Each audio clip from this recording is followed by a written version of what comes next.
Para las personas que nos visitan en esta mañana, desde hace ya varios meses hemos estado exponiendo el Evangelio de Marcos versículo por versículo. Y ha sido realmente fascinante poder contemplar al Señor Jesucristo en este Evangelio como el Rey que asume voluntariamente la posición de un siervo, que no vino para ser servido, sino para servir y para dar su vida en rescate por muchos. Este es un evangelio de acción, por eso es que la palabra inmediatamente aparece muchas veces en el evangelio de Marcos. Es un evangelio en el que vemos a Jesús altamente involucrado, enérgicamente involucrado en llevar a cabo la obra que el Padre le había encomendado hacer. La semana pasada estuvimos estudiando los primeros 6 versículos del capítulo 6, aunque solo llegamos a la mitad del versículo 6, y vimos que Jesús fue rechazado por los habitantes de la ciudad de Nazaret, el pueblo en el que Jesús se crió, el lugar donde él pasó los primeros 30 años de su vida antes de comenzar su ministerio público. Pero la incredulidad no puede detener la obra de Dios.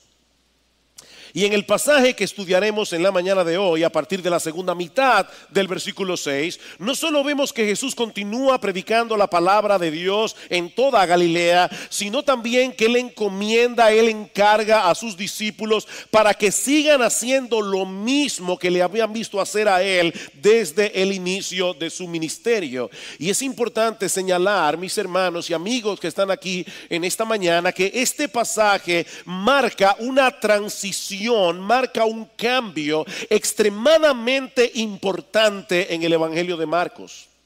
Porque hasta ahora nosotros hemos visto a los discípulos como meros espectadores del ministerio del Señor.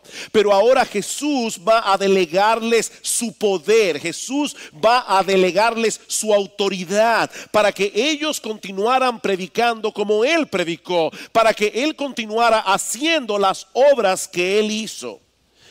Y aunque no todas las directrices que el Señor les dio a los apóstoles en este momento se aplican de manera literal a nosotros en el día de hoy, hermanos, este pasaje es parte de la palabra de Dios.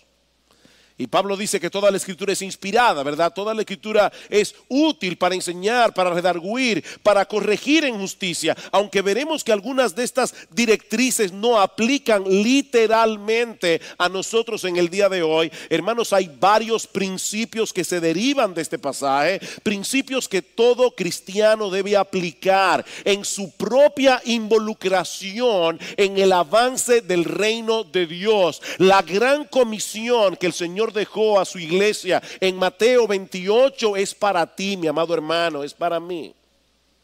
Independientemente del lugar donde estemos, independientemente de la época en la que nos ha tocado vivir, hay principios en este pasaje a los que nosotros debemos prestar atención.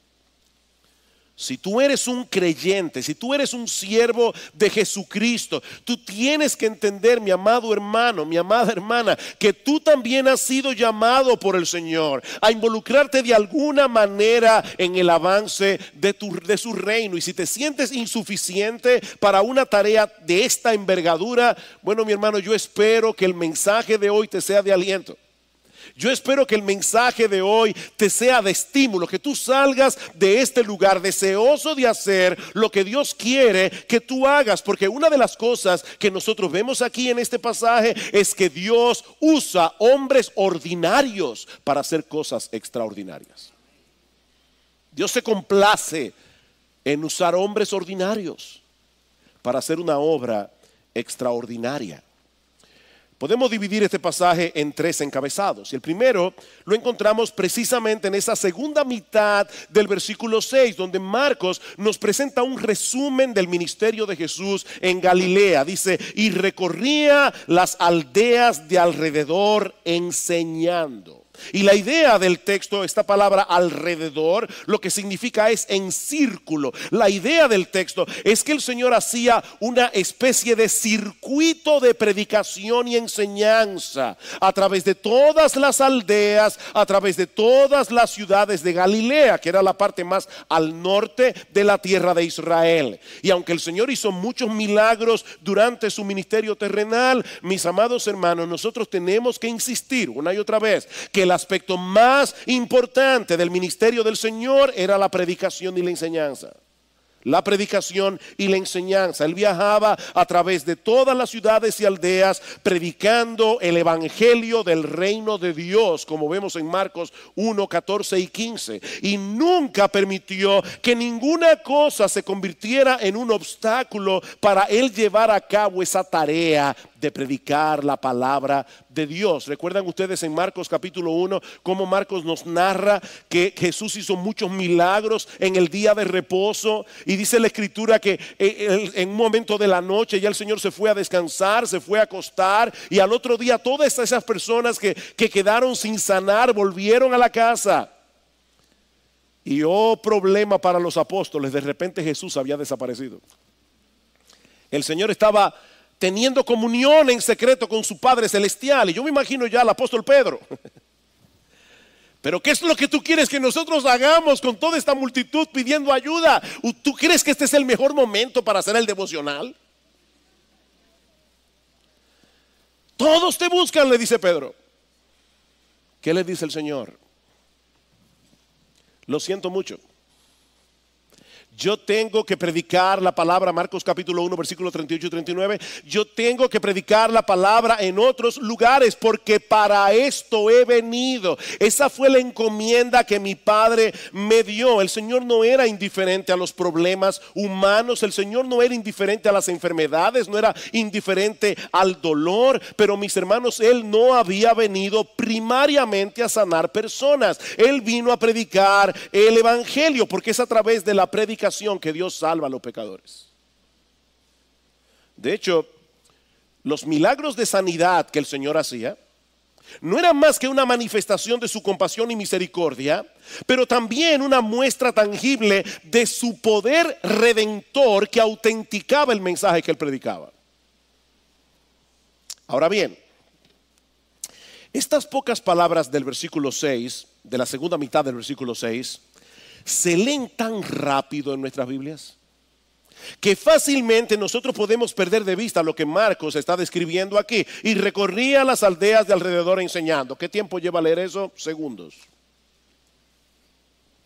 A través de su ministerio, el Señor Jesucristo llevó a cabo 3 giras de predicación a través de todas las ciudades y aldeas en la región de Galilea. La primera de estas giras la encontramos precisamente en ese pasaje de Marcos que yo acabo de citar, Marcos capítulo 1, versículos 35 al 39. La segunda gira se describe en Lucas capítulo 8, versículos 1 al 3. Y la tercera de estas giras es la que Marcos está describiendo en este pasaje. En el Evangelio de Mateo nosotros encontramos más detalles acerca de la primera de estas giras. Dice en Mateo 9:35, Jesús recorría todas las ciudades y aldeas, enseñando en las sinagogas de ellos, proclamando el evangelio del reino y sanando toda enfermedad y toda dolencia. Mis hermanos, esto tiene que haber sido increíblemente agotador.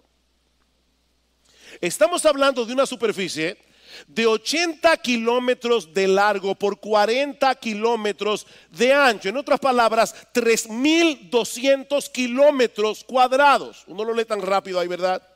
Recorría las aldeas enseñando y sanando toda enfermedad y toda dolencia. 3.200 kilómetros cuadrados. Y no olviden, hermanos, el tipo de carreteras, el tipo de caminos que conectaban todos esos lugares, teniendo que transitar en ocasiones por terrenos montañosos y muchas veces rodeados por cientos de personas que demandaban su atención.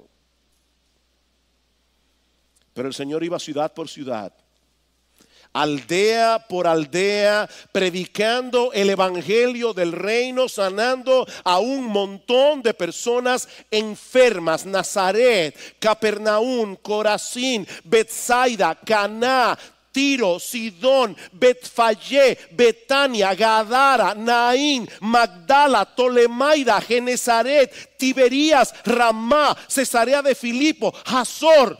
Solo me canso de decirlo, por solo citar algunas. Flavio Josefo menciona 45 ciudades, aldeas de Galilea y no las menciona todas. El Señor estaba colocando los cimientos de su reino a través de la predicación de la palabra, y al mismo tiempo Él estaba equipando a sus discípulos para la obra que ellos debían seguir haciendo después de su partida. En otras palabras, Él modeló delante de ellos lo que ellos debían hacer. Por eso no fue sino hasta la tercera gira que el Señor les dijo: ahora ustedes están preparados para ir. Y eso nos lleva a nuestro segundo encabezado. Ya vimos el ministerio de Jesús en Galilea. Veamos ahora en segundo lugar la comisión apostólica. Dice en el versículo 7 que el Señor llamó a los 12. Ahora comienzan a identificarse como un grupo particular. El Señor llamó a los 12 y la palabra que Marcos usa aquí da la idea de un llamamiento o nombramiento oficial. O sea, no fue simplemente que le dijo: Pedro, Andrés, no. Estamos hablando aquí de un nombramiento oficial de parte del Señor. Estos hombres estaban siendo comisionados por Cristo mismo para continuar haciendo la obra del ministerio. En el pasaje paralelo que encontramos en el capítulo 9 del Evangelio de Lucas, dice que el Señor los envió a proclamar el reino de Dios y a sanar a los enfermos. En otras palabras, estos hombres ordinarios estaban siendo llamados a llevar a cabo una labor extraordinaria, nada más y nada menos que continuar haciendo la obra que Cristo comenzó. Ahora, cuando nosotros pensamos hoy en los 12 apóstoles, fácilmente podemos mirarlos como hombres especiales, ¿verdad? El gran apóstol Pedro, el apóstol Juan, que escribió todo un evangelio y 3 epístolas y Apocalipsis. Eran hombres increíbles. Estos hombres pusieron el fundamento de la iglesia. Ellos fueron los primeros pastores, los primeros predicadores, los primeros misioneros que tuvo la iglesia. Pero ¿saben qué, mis hermanos? Si nosotros pudiéramos tomar el famoso túnel del tiempo, ¿se acuerdan de aquella serie? Si nosotros pudiéramos tomar el túnel del tiempo y llegar a los días del Señor, nos quedaríamos sorprendidos de lo que Jesús estaba tratando de hacer con estos 12 hombres tan comunes y corrientes. Y aquí es necesario que yo introduzca una nota teológica para entender lo que el Señor está haciendo. ¿Por qué Jesús llamó a 12? ¿Por qué no a 10? ¿Por qué no 14? 8, 24. ¿Por qué 12? Porque ellos eran el equivalente de los 12 patriarcas, de donde vinieron las 12 tribus que formaron la nación de Israel en el antiguo pacto. De manera que el Señor estaba formando con estos 12 hombres un nuevo Israel.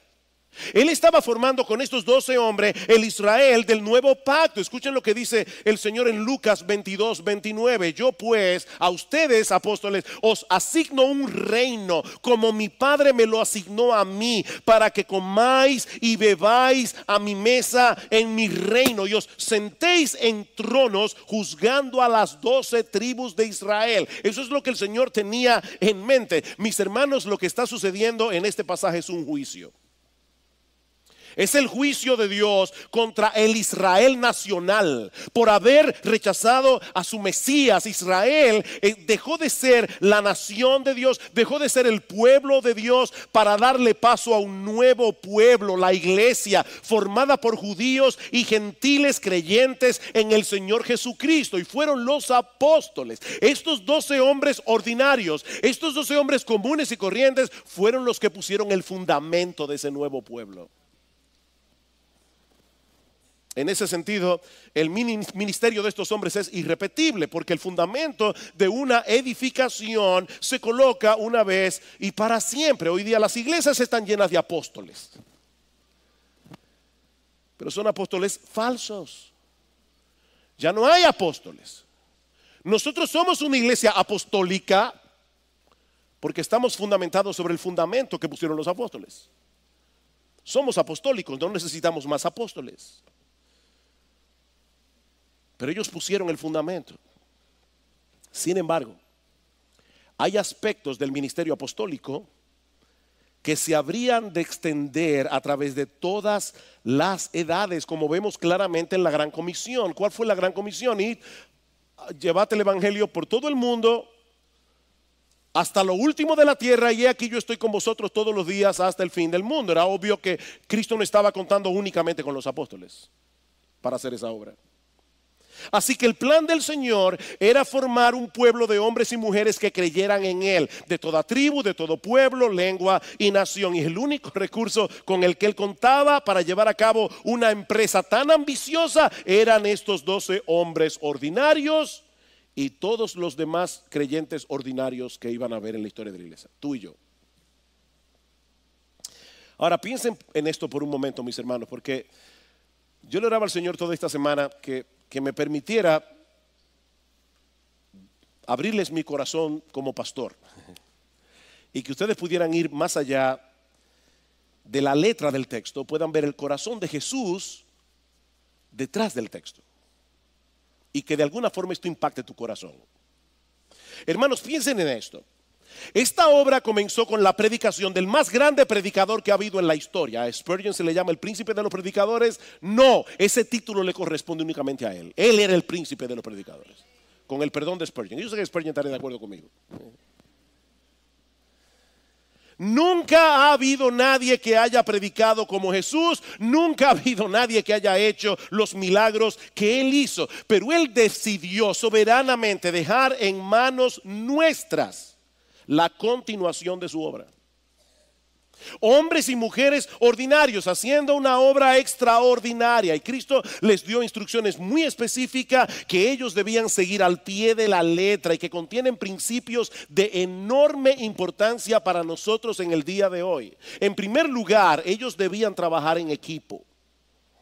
Ellos debían trabajar en equipo. Dice en el versículo 7, el Señor los envió de dos en dos. Y este es un patrón que nosotros vemos continuamente en las Escrituras. Estos hombres debían estar conscientes de sus propias debilidades. Debían estar conscientes de sus propias limitaciones. Ninguno de ellos era autosuficiente. Ninguno de ellos tenía todos los dones y todas las capacidades. Aparte de que un hombre solo es más vulnerable a las tentaciones. Un hombre solo es más vulnerable a los ataques del maligno. Por eso dice en Eclesiastés capítulo 4, mejores son dos que uno, porque tiene mejor paga de su trabajo. Porque si cayeren, el uno levantará a su compañero, pero ay del solo, que cuando cayere no habrá segundo que lo levante. Son mejores dos que uno.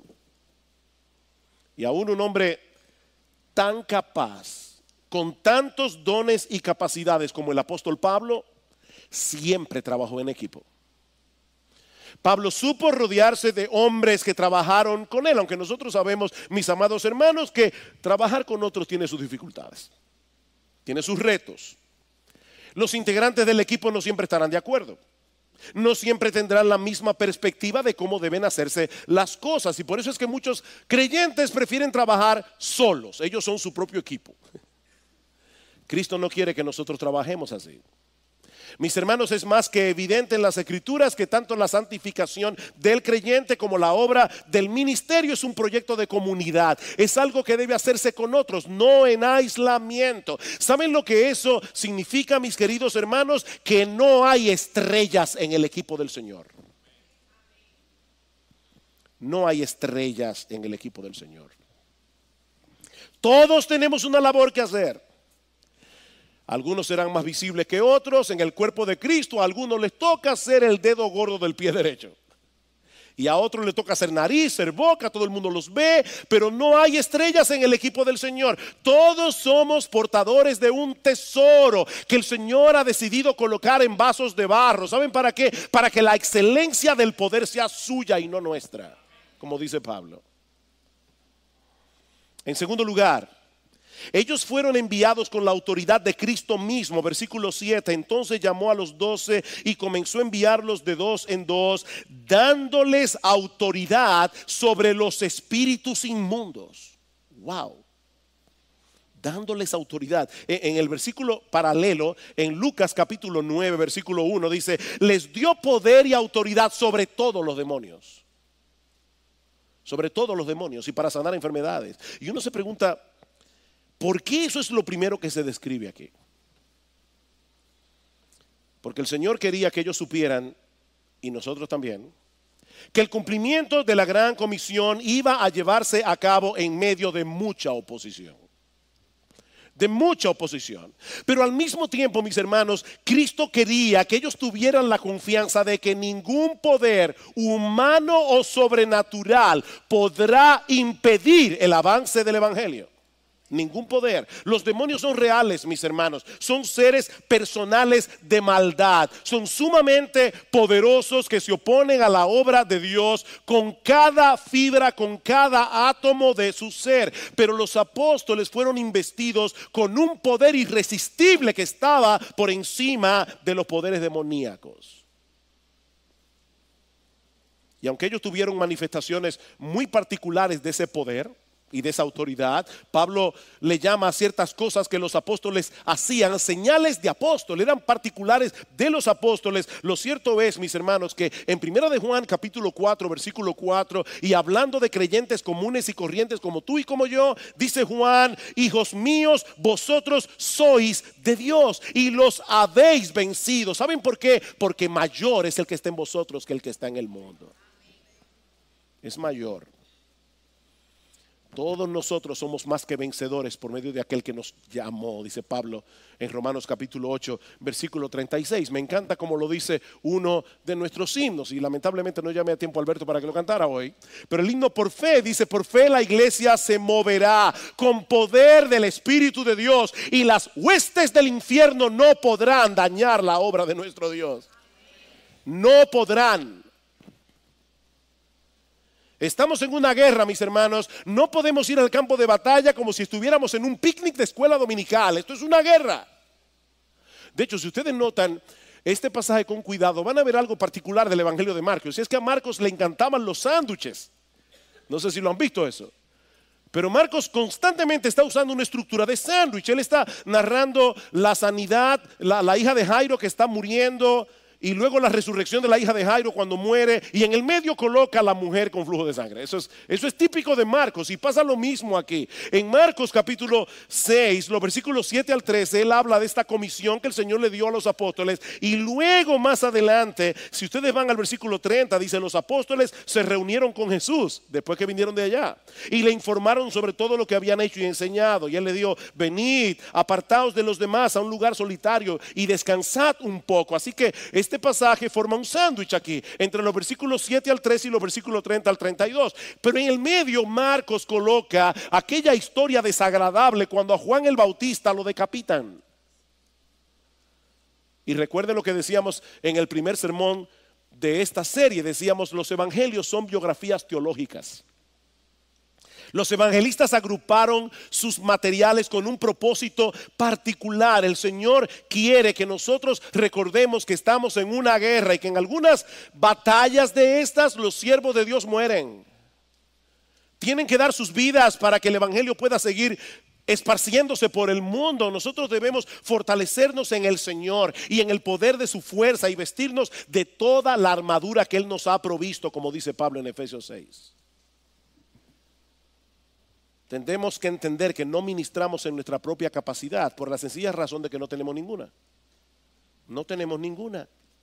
Nosotros ministramos en el poder de aquel que, como dice Pablo en Efesios capítulo 1 versículo 21, aquel que está sentado, escuchen esto mis hermanos, muy por encima de todo principado, autoridad, poder, dominio y de todo nombre que se nombra, no solo en este siglo, sino también en el venidero. La autoridad de Jesús.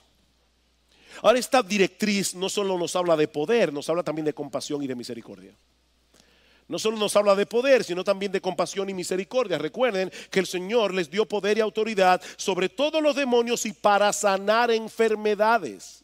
Es interesante esto, porque Cristo pudo haberle dado poder para abrir el río Jordán. ¿Ustedes se imaginan eso? Los apóstoles predicando y de repente abre.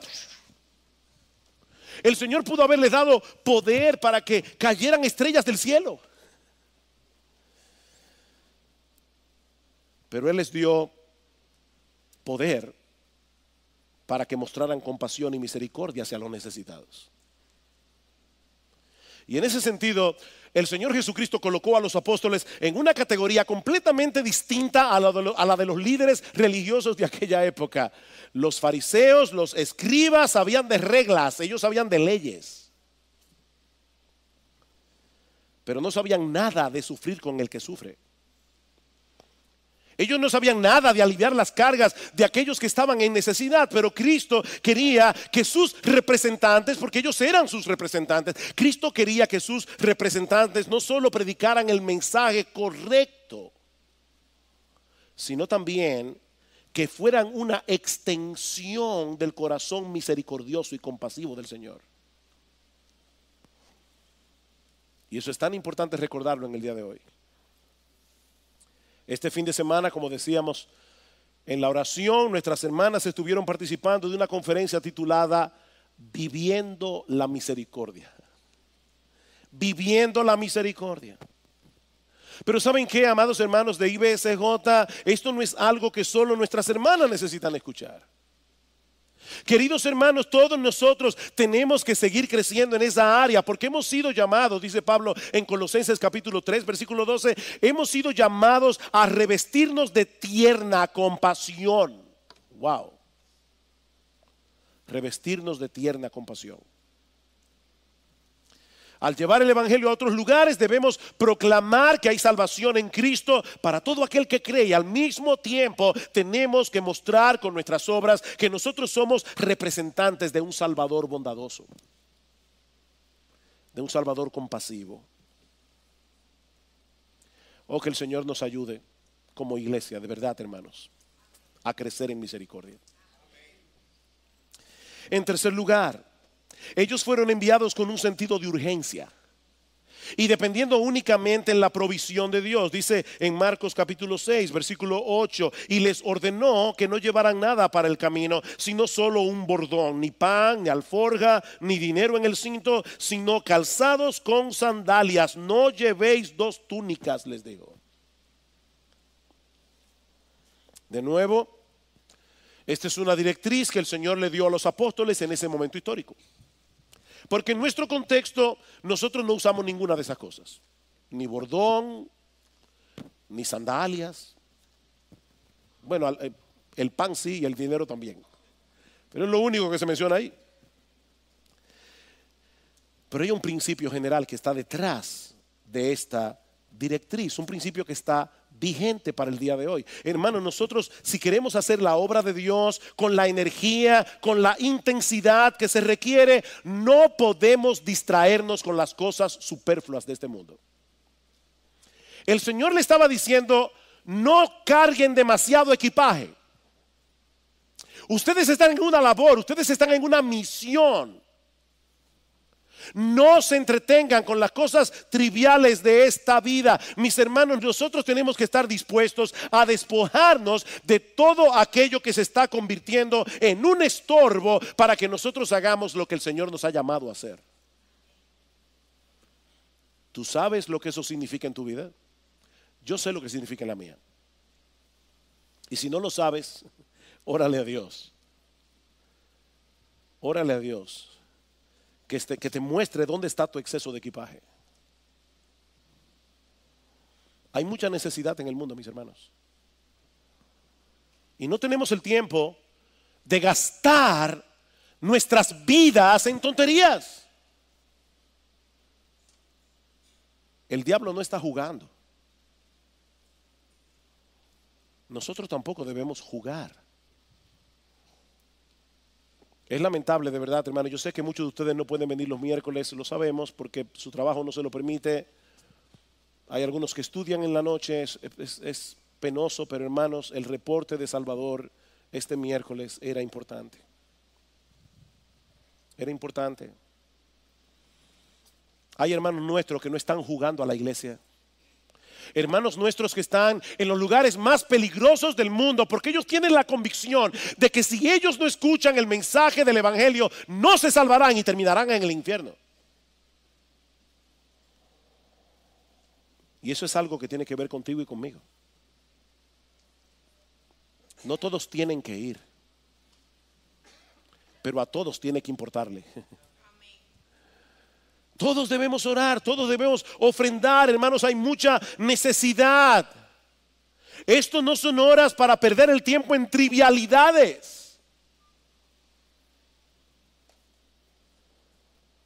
Por otra parte, ellos debían salir con la conciencia de que el Señor proveería para sus necesidades. ¿Saben por qué ellos no debían cargarse con cosas extras? Dice en el Evangelio de Mateo, el pasaje paralelo, porque el obrero es digno de su salario. En otras palabras, confíen en el Señor, que Él proveerá lo necesario en el momento oportuno. Confíen en el Señor. No todos tenemos la misma vocación, no todos vamos a ministrar en las mismas circunstancias, pero hermanos, miembros de Iglesia Bíblica del Señor Jesucristo, todos somos llamados a vivir por fe y no por ver. Todos somos llamados a vivir por fe. Eso no tiene nada que ver con tu situación económica, porque a final de cuentas tu vida está en las manos de Dios y no en tu poder adquisitivo. Tu vida está en las manos de Dios. Es si el Señor quiere que viviremos y haremos esto o aquello, como dice Santiago.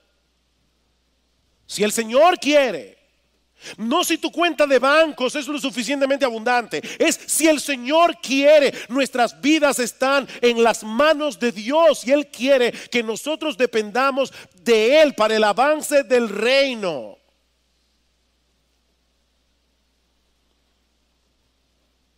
Él quiere que dependamos de su provisión, en vez de enredarnos de tal manera en las cosas de este mundo que no tengamos tiempo para hacer lo que Él nos ha llamado a hacer. No todos serán pastores, no todos serán misioneros, pero hermanos, yo tengo que insistir, todos tenemos que estar interesados en el avance del reino de Dios. Todos debemos involucrarnos en esa tarea de acuerdo a los dones, de acuerdo a las oportunidades que el Señor ha dado a cada uno.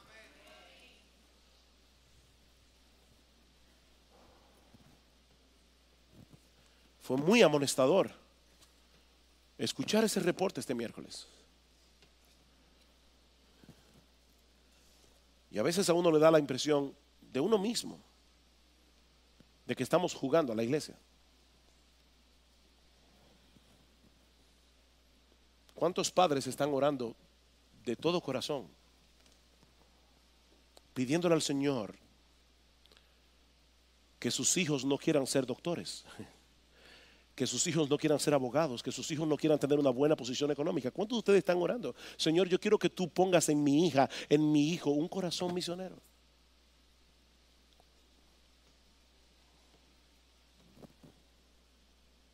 Y no hay nada de malo en ser doctor, no hay nada de malo en ser médico, no hay nada de malo en tener dinero. De lo que estamos hablando aquí, hermanos, es la disposición del corazón. La disposición del corazón.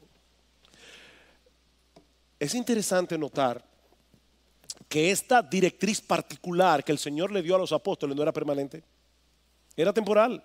Vayan conmigo un momento a Lucas, capítulo 22. Evangelio de Lucas, capítulo 22. Escuchen qué diálogo más interesante entre el Señor y sus discípulos. Dice en el versículo 35 de Lucas 22: y les dijo: cuando os envié sin bolsa, ni alforja, ni sandalias, ¿acaso os faltó algo? Y ellos contestaron: no, nada. Entonces les dijo: pero ahora el que tenga una bolsa, que la lleve consigo. De la misma manera también una alforja. Y el que no tenga espada, venda su manto y compre una. ¿Y qué pasó aquí? Que esta directriz ni siquiera para los apóstoles era permanente. Ellos no hicieron un voto de pobreza. El punto es que ellos tenían que aprender a confiar en Dios y habían aprendido la lección. Porque nadie se va a ir al campo misionero, nadie se va a ir a hacer la obra de Dios, ni aquí, ni en Judumucú, ni en cualquier lugar de República Dominicana, si no es confiando en el Señor. Mucho menos la China. Es confiando en el Señor. Ellos habían aprendido la lección. ¿Les faltó algo? No, nada. Ok, eso es lo que yo quería que ustedes vieran.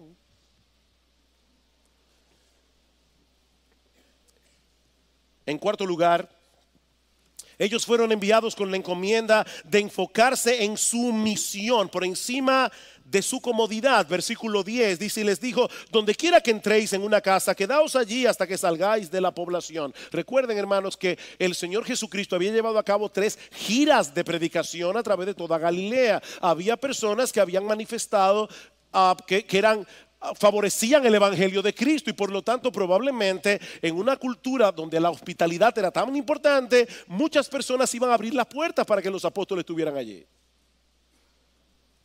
Y el Señor les dice: cuando encuentres a una persona así, quédate en ese lugar mientras dure tu estadía. Oye, señores, ¿sabe qué pasó? Mira, yo llegué y él fue la primera persona con la que yo me topé, pero después predicando el evangelio me encontré con una gente en una casa más cómoda. Y él también me dijo que viniera para acá. No ofendas a ese que te abrió las puertas. Quédate ahí, porque tú no estás de turista. Tú estás en una misión. Si te abrió la puerta, quédate allí.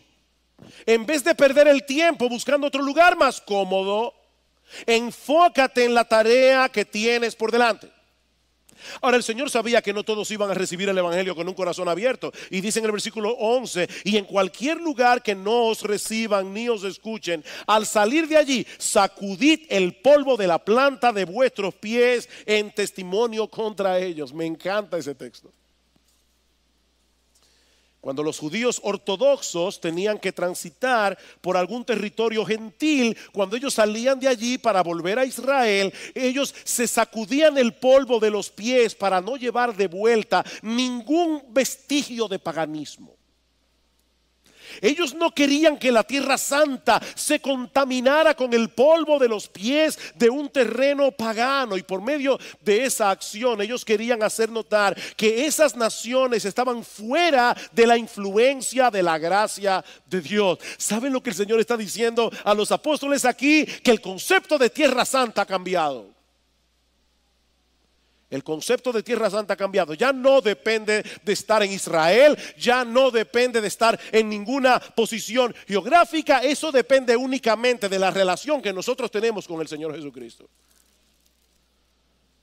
Todo aquel que rechaza la oferta del evangelio se está colocando a sí mismo en la posición de un pagano que está fuera de la bendición de Dios, aunque se encuentre geográficamente en la tierra de Israel. Es un pagano.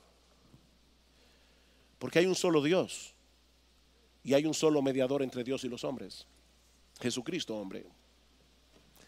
Mi amigo, estar en Cristo es estar amparado en la gracia y la bendición de Dios. Estar sin Cristo es estar en la condición más miserable en la que un ser humano puede estar, porque es estar separado de la fuente de todo bien. ¿Qué hemos visto hasta aquí?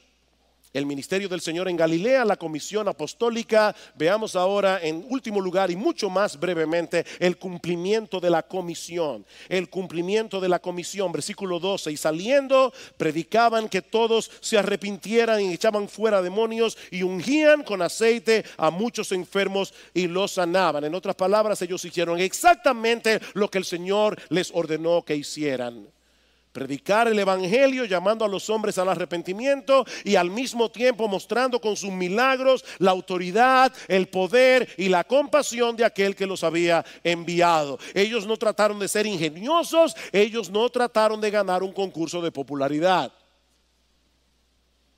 Y por eso ellos predicaron exactamente lo que ellos habían escuchado a Jesús predicar. El tiempo se ha cumplido, el reino de Dios se ha acercado, arrepentíos y creed en el evangelio. Este es un mensaje que puede ser muy incómodo, es un mensaje que puede ser ofensivo, pero lo que ellos estaban diciéndole al pueblo de Israel: ustedes con sus leyes, ustedes con todas sus tradiciones, a pesar de que son el pueblo del antiguo pacto, ustedes son pecadores, tienen que arrepentirse de sus pecados. Su religiosidad no sirve de nada. Tienen que arrepentirse.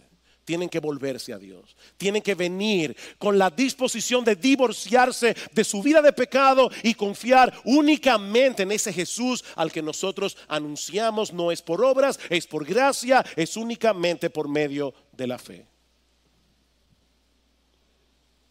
Esa fue la estrategia de Jesús.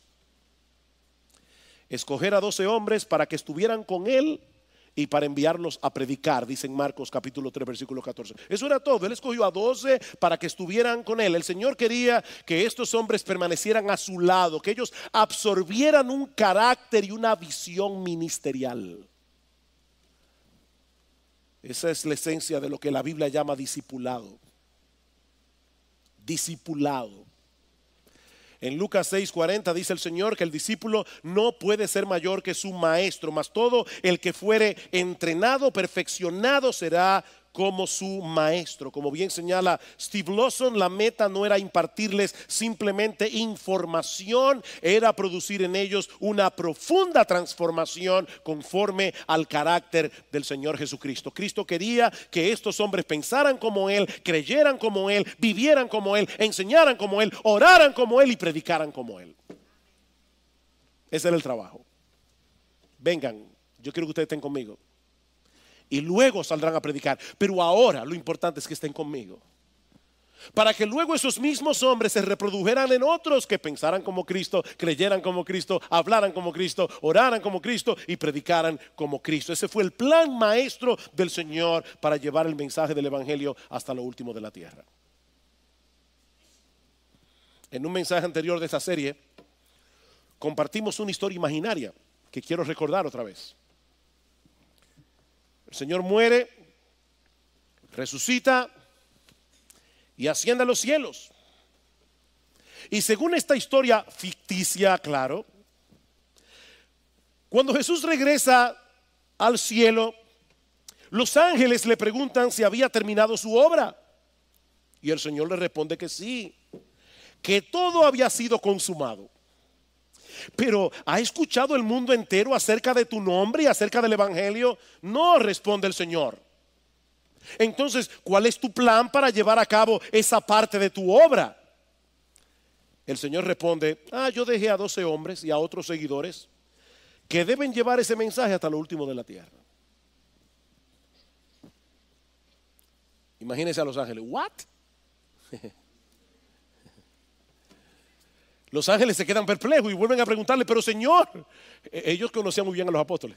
Señor, ¿y qué sucede si Pedro falla en cumplir tu encomienda o si Juan no le dice nada a nadie? ¿Qué va a suceder si Santiago o Andrés se acobardan y se paralizan? En otras palabras, Señor, conociendo las limitaciones de ese Dream Team y las debilidades de estos hombres, ¿cuál es tu plan B?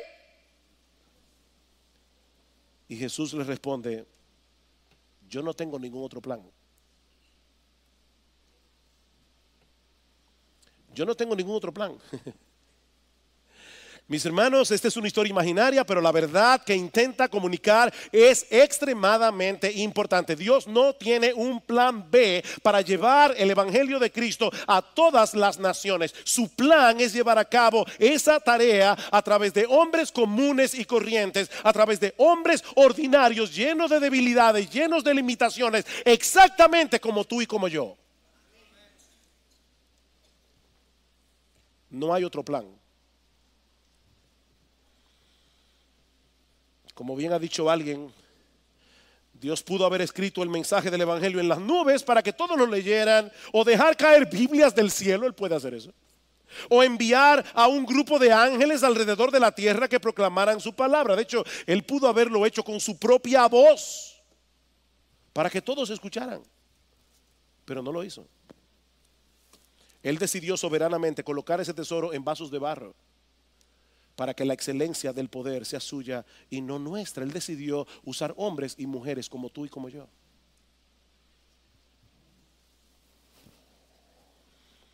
Pero debemos hacer la obra de Dios a la manera de Dios, conforme a la palabra de Dios, para que pueda recibir la aprobación y la bendición de Dios. Esta es una tarea que solo puede hacerse en oración. Por eso es tan importante, hermanos, el culto de los miércoles. Es extremadamente importante.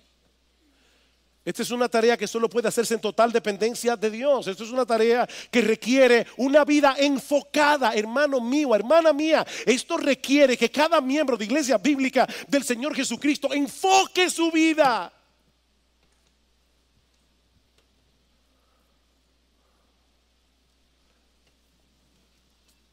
Este próximo 20 de noviembre mi esposa y yo cumplimos 34 años de casados. Y el día de nuestra boda, nosotros pedimos que se cantara un himno que nos mantuviera enfocados. Solo una vida pronto pasará, solo lo que es para Cristo durará, solo un momento para hacer su voluntad. Da a Cristo, todo es lo único que hacer cuando se tiene solo una vida. Solo una vida. Hermanos, no hay tiempo que perder. Qué triste lo que pasó esta semana en París. Pudo haber sido cualquiera de nosotros. Algunos de ustedes han estado en París de vacaciones. Viene un individuo con una ametralladora y comienza a ametrallar a medio mundo. 156 muertos. Estamos en medio de un mundo que perece, hermanos, y un mundo que parece haber acelerado en los últimos años su proceso de corrupción. De verdad, hermanos, parece como si el mundo se hubiera vuelto loco. Y la única esperanza que este mundo tiene es el mensaje del Evangelio. La única esperanza que este mundo tiene es el glorioso anuncio de que hay salvación en Cristo para todo aquel que cree. Es la única esperanza. Mi amigo, si tú estás aquí sin Cristo, tú estás completamente fuera de la bendición de Dios. Tú vives en un terreno pagano todo el tiempo y te estás dirigiendo a un lugar donde no podrás experimentar ni una gota de su misericordia, ni una gota de su bondad por los siglos de los siglos. Pero todavía estás a tiempo de escapar. Todavía estás a tiempo. Porque hay salvación en Cristo para todo aquel que cree. Lo que los apóstoles predicaran era: arrepiéntete, ven y arrepiéntete. No era trata de enmendar tu vida, no es comienza a hacer buenas obras, entonces ahora vamos a ver si puedes vivir de una mejor manera. No, es arrepiéntete. Ven a Cristo en arrepentimiento y fe. Ven a Cristo reconociendo tu pecado. Ven a Cristo clamando por misericordia y perdón. Y mi amigo, perdón te será concedido. Mira a Cristo en esta mañana. Mira a Cristo en esta mañana muriendo en una cruz por pecadores. Mira a Cristo pagando el precio de nuestra maldad delante de la justicia de Dios. Mira a Cristo como la única esperanza de salvación, y Dios te concederá una declaración de completa inocencia en su tribunal. Dios pondrá en tu cuenta la justicia perfecta de Jesús únicamente por gracia, únicamente por medio de la fe. No te vayas de este lugar pisando un terreno pagano, cuando puedes vivir amparado bajo la bendición de Dios y sabiendo que te diriges con paso cierto a un lugar donde solo tendrás bendición.